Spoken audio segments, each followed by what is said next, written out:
அப்படின்ட்டு வந்து கேட்டிருக்கிறாங்க. அப்படி அவங்க அனுமதி கொடுத்து அவங்க வந்திருந்தா இதோட மறுபடியும் கூட்டம் வந்திருக்கும். இத்தனை பேர் இறந்துருக்காங்க, இதை பார்க்க விஜய் வந்திருக்காருன்னு கூட்டம் வந்திருக்கும். அதில் எதனாவது அசம்பாவிதம் நடந்திருந்தா அதுக்கு யார் மறுபடியும் பொறுப்பெடுத்துக்கிறது? வரலன்னு நினைக்காதீங்க, வந்த என்ன நடக்குன்றதை யோசிங்க. இதுக்கு மேலே நான் அதிகமாக பேச விரும்பலை.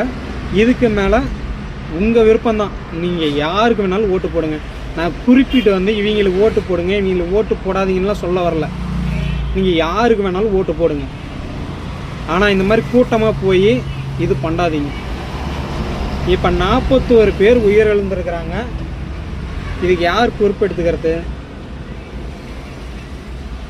அதை யோசிங்க. இதுக்கு யார் பொறுப்பெடுத்துக்கிறது? 10 லட்சம் தரங்கிறாங்க, 20 லட்சம் தரங்கிறாங்க. இதெல்லாம் என்னத்துக்கு ஆகும்? ஒரு தாய் இருக்கிறாங்க, ஓகேங்களா, அவங்களுக்கு பிள்ளைங்க இருக்கிறாங்க. இப்போ அந்த குழந்தைங்க இறந்துட்டா அந்த தாயோட நிலைமை என்ன? சரி, அதை விடுங்க.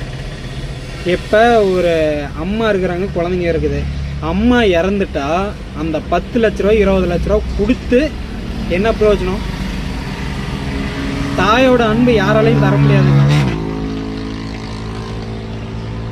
அதை புரிஞ்சுக்கிங்க.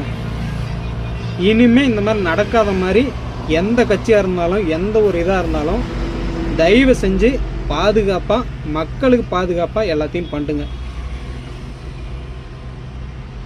நன்றி, வணக்கம்.